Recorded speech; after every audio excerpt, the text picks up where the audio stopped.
And we're asking, should we scrap HS2?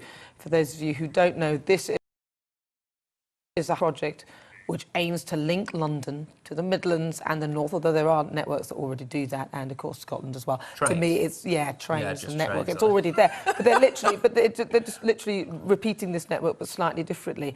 Now, it can be seen surprising that this project has been so controversial over the years. But one way or another, HS2 is rarely out of those headlines. Well, the London to Birmingham link is already well underway, though. Some doubt has, of course, been cast on the eastern leg of it. One of the biggest arguments against HS2 is about how it could impact the countryside, including rare habitats for animals and ancient woodlands. The Wildlife Trust has even claimed that the deep cut HS2 will make across the landscape could stop nature's recovery in its tracks. So far, HS2 has cost us £100 billion, and there aren't even any trains running on it yet. Plans were first set out in 2009, and the timeline has been pushed back and back. So, is it time to scrap HS2? Right, so joining us now is Penny Gaines, the chair of Stop HS2. So, Penny, welcome to the programme. Why should we scrap HS2? Well, it's a hugely expensive project. It's going to cost over £100 billion to build. It's got no environmental benefits whatsoever. It's going to be causing increased carbon emissions until over 120 years after it opens. The economic benefits aren't there. It's dependent. It relies on the thought that you have more and more people travelling, commuting into London, commuting to the cities. We've found over the last year that's not happening. We have said for 10 years that the number of people video conferencing, there's all sorts of things you could do in video conferencing. We discovered during the pandemic that video conferencing will take over a lot. You can do lots of things with video conferencing that you could never do normally. And everyone has found that there's things you can do now. When you look at the routes that you can use going around the country, the easiest place to get to from most places is London. But with HS2, if you want to go from Manchester to Leeds, they say, well, go via Birmingham. It doesn't add to the network in that way. And it's going to cost over £100 billion. It might have made sense if it was the original price of £30 billion, but the cost has gone up.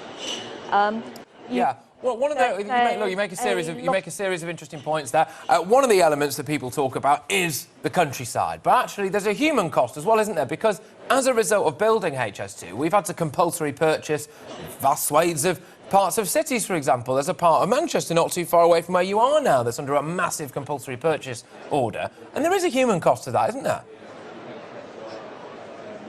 Absolutely. There are dozens and dozens of people who've had to give up their homes, their businesses to HS2, and they haven't been paid for them yet. So there's that side of it. There's a massive cost of the environmental side of building it. There's a huge disruption just to people's lives while it is being built. And then, like you say, there is an environmental cost. It's going to go through, or it's going to affect 108 ancient woodland. It's going to affect nearly 700 local wildlife sites. It's 28 sites of special scientific interest. There is a huge environmental cost, and like you said, it's affecting people and people's lives while it's being built. And yet, when we look forward to the future, the best they can come up with at the moment is, oh, well, in 100 years' time, they'll be glad that we built it.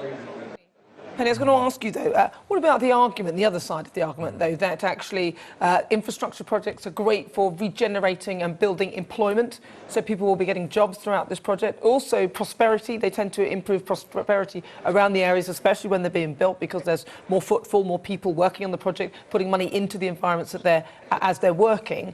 There are some benefits. You said there are none whatsoever. I'm just thinking of the other side of the argument, where infrastructure projects are vital in many ways. I mean, America used them to sort of build economies back. Well, this is one infrastructure project. It's a very big one. But what people are finding is that there's a lot of construction projects that are having problems. Privately funded infrastructure projects that are having problems getting the supplies because it's all going to HS2. Essex County Council said that they're having problems with some of the road repairs that they want to do because the staff are all going to HS2.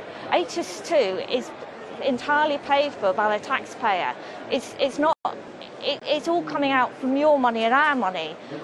Whereas some of these other projects, they are generating investment from outside the government, privately funded investment. Road repairs, that is something that everybody needs. So it's not a case of building HS2 is going to.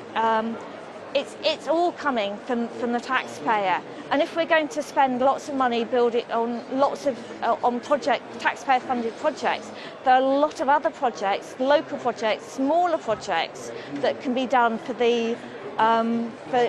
some of the money that will have more benefits to more people more quickly than HS2 will. Thank you so much. Penny Gaines there from Stop HS2. That of course, hot controversy. It's got a lot of you very hot under the collar. Not a lot of people do appear to want HS2 to be built. People fundamentally seem to think that it's just too expensive, and that is a massive issue. 100 billion quid already and not a train in sight.